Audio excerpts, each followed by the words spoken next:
Welcome, Rick Wilson. Hey, Molly, how are you? I'm good. This interview that where we saw Donald Trump just completely melt down at Kristen Welker. Is he too emotional to be president? I'm worried that he might be in menopause or something because he's very Mm. emotional. I mean, I'm just concerned that his emotions are going to sweep him away in some sort of ill-considered decision at some point. Molly, if this had been a hypothetical President Hillary Clinton or hypothetical President Kamala Harris, Fox News would have double sirens running on both sides Yeah, of the screen, and it would be the largest meltdown in American right-wing social media history. But Donald Trump showed us today. Look, I think 2/3 of the interview was pretty much like her asking questions, him rolling over her, the usual right. crap from Trump. But the last few minutes where he loses his shit, and he looked maniacal in the last few Right. minutes. He was sweating like a hog. He looked like he was out of his damn gourd. His eyes were pachinko balls in his head, and he really got deeply triggered on that and went into a rant like you rarely see in a sane person. I mean, at this point, it'd be like, "We gotta take the keys, grandpa," for most American families. So, Yeah, that was something. that's the thing that I was thinking about too, was this idea that here's a guy who's 79 years old, and what I keep getting struck by is that he just like quiet piggy. Remember when he said that? Like, it Sure. just feels like he doesn't have the kind of restraint that a person even 5 years younger might. No, he really has lost that ability to check his internal monologue and not have it spew out all over the airwaves. He doesn't like her, obviously. You definitely can vibe that from the very beginning, but there was a long period of that interview where he was trying to lock down his message on Right. Iran in particular. It didn't go very well on either side. I didn't think in that, she kept asking the same sort of family of questions. He kept lying Right. about it. But at the end, when he became uncontrolled and so irate he couldn't manage his own emotions. Mhm. I mean, there was a part of that where I wish she had said, "We're done. Shut the mic off. We're done." I would love to see that happen to him one time. One time. But I mean, he jumps up, he throws the mic on the ground, he steps on the mic on his way out of the interview. I think this was not a great look for Trump. There will be some people on the right, the Breitbarters are gonna go, "Trump firebombs, libtard interview," or whatever. But everybody who watches that in the comfort of their own home is gonna go, even his supporters will be like, "Dude, that's a lot. That's a little much there, Don. A little too cuckoo." And if you're a foreign power or a foreign Right. leader, holy crap, Molly, he showed them once again he cannot regulate his emotional Yeah. state. He cannot manage his emotional state. They can poke him, they can prod him, they can flatter him, they can insult him, they can make him fly off the handle. And let's go back to the words and wisdom of Hillary Clinton.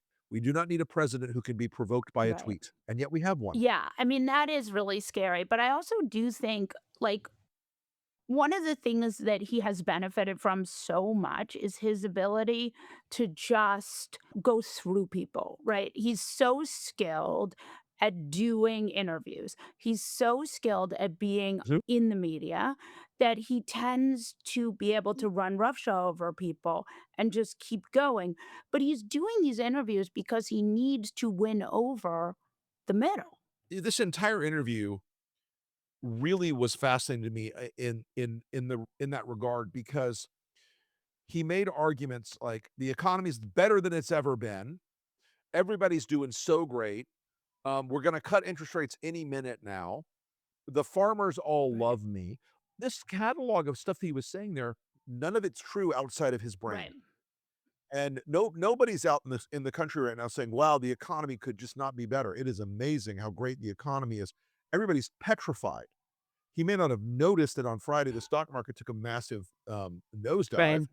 Call me crazy, but all of this, I think, adds up to more even of his own supporters, like, he's not getting it. He doesn't understand it. I mean, I was really shocked he didn't, like, divert into the ballroom Mhm. and the reflecting pond and all that other stuff.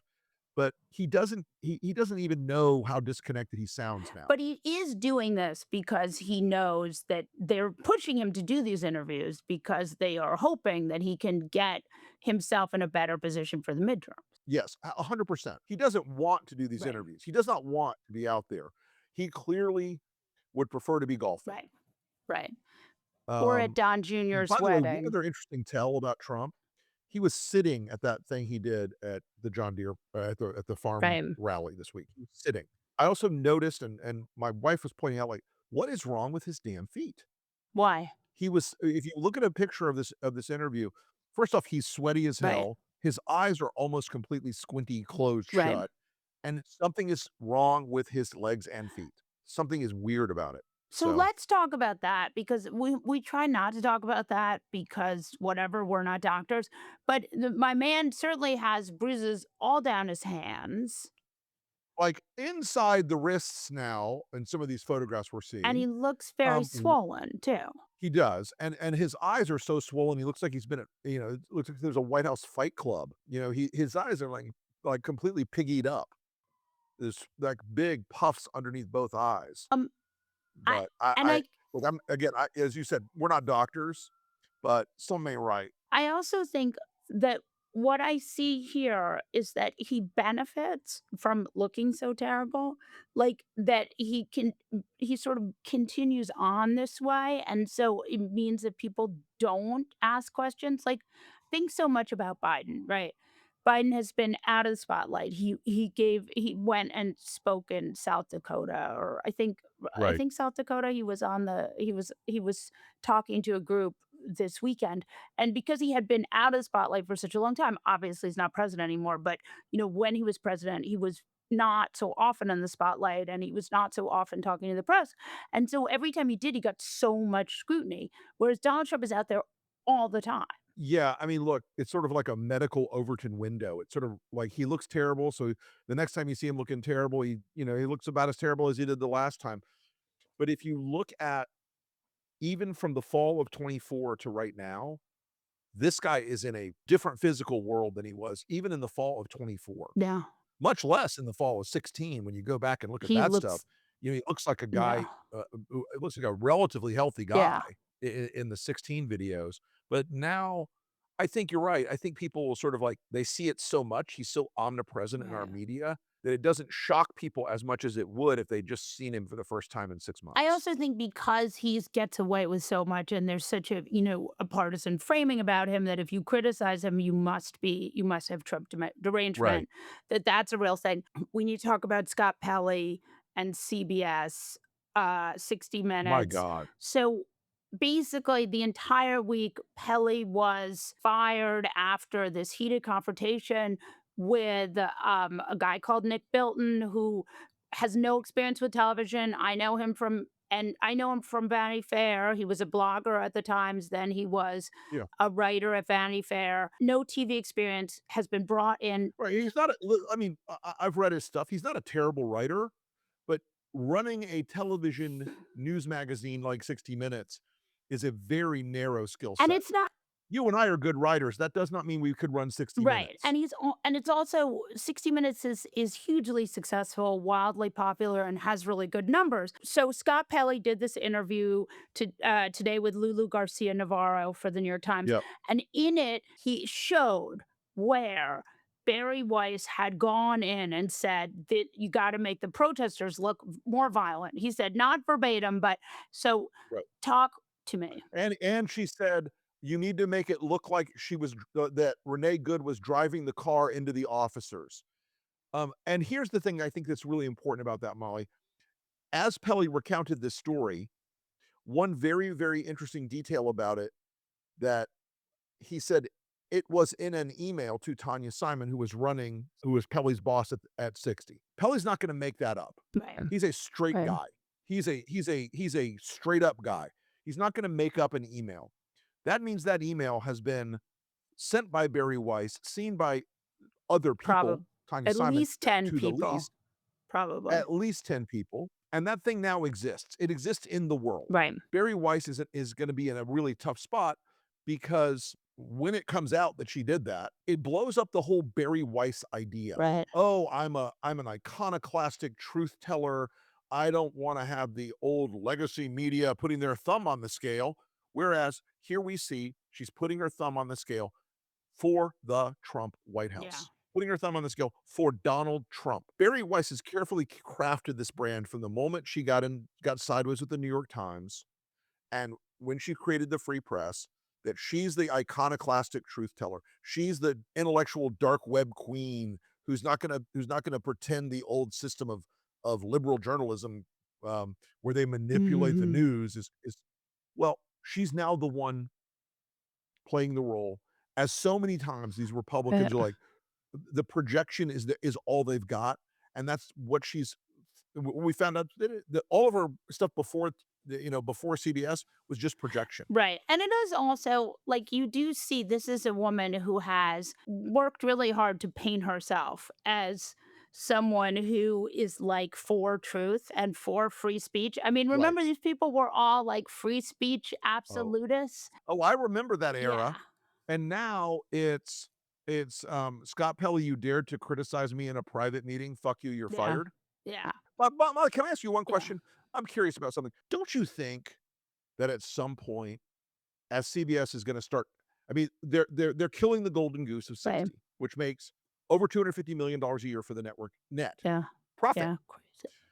It's bang up numbers on digital. Right. It did 60 does amazing numbers on He digital. said Scott Pelley said it made does billions of imprints on digital, Yeah, which yeah, I thought can't possibly be right. huge, right? But Don't you think don't you think the crowning irony is gonna be here eventually that the Ellisons are gonna have their own shareholders like, you can't kill the money-making machine, and they're gonna throw Barry Weiss over the side in the end. well, I mean, that is the real question, and remember, there are all these people who work at CNN who are, like, in mortal panic that Barry is Oh, gonna yeah. go in there and, I mean, look, I think it's important to pull back and realize that CNN has already gone very conservative because you'll remember Chris Licht came in and he basically tried really hard to I mean, that was where he sort of discovered Scott Jennings and elevated him.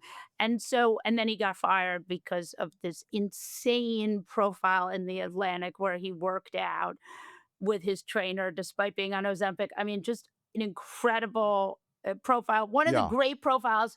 Go back and read it. Just so well done. nuts. Yeah, and it does absolutely prove the Janet Malcolm theory of the case, which is everyone always betrays themselves sooner or later to a journalist.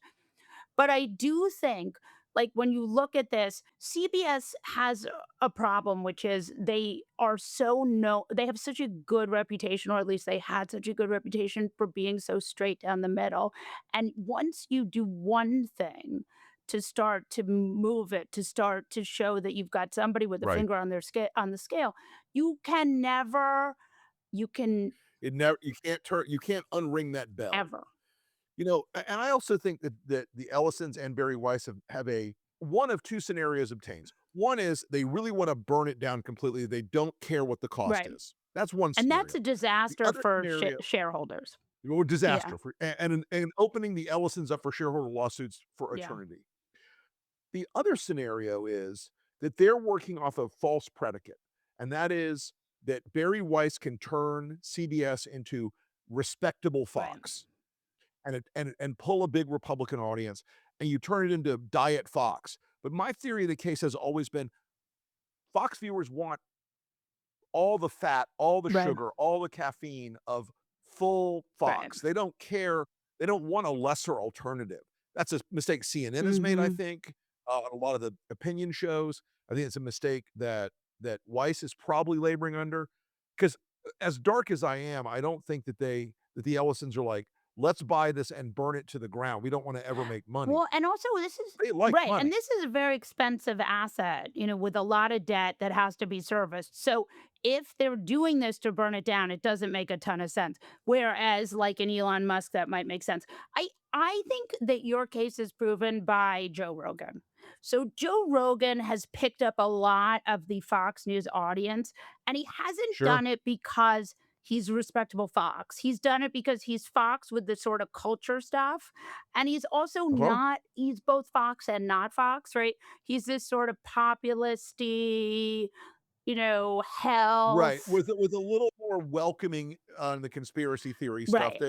that some of that Fox audience does not get as much from the network as they Because would they like. can't, right? Because they Right, don't wanna be because 'cause they'll sued. lose defamation suits for $800,000,000 if they feed them the garbage they want. Correct, and I think that part of it is that Barry has done something brilliant, and she continues to reap success from it, but is not it's not something that you can move to some other place, which is she did this newsletter that every rich guy in the world loved, and I knew this because, like, 2 years ago, I was talking to a friend, and she said, "Well, this one and that billionaire and this billionaire and that billionaire reads the free press," and I said, "Really?"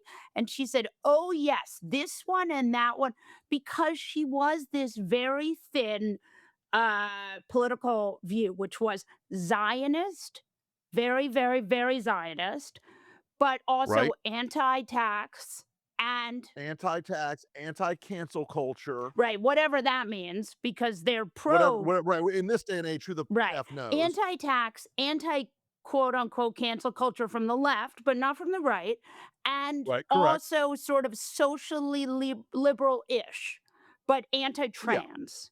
right. And that very I rich look, guys love that. yeah, there is a subculture of rich guys in both private equity and in Silicon And Valley hedge funds. who and hedge funds who think that the biggest problem in the world today is their HR Yeah. department, and that they can't say the N word or the R word, We heard and Barry Weiss made them feel better about themselves. Mark Andreessen said that Sure, he 100%. was very excited about AI because AI never calls the HR department. Yeah, Yeah. AI is gonna another be really expensive, so oh, yeah. yes, and I will tell you, I'm putting a lot of markers down on the table on this. AI will be the biggest political issue in 2028 by an order of magnitude. It's the biggest I mean, I wrote this piece for the Times this weekend about the Mhm. commencement speeches, and Right. people hate AI and People hate hate AI, AI. and I don't Hate it. hate it.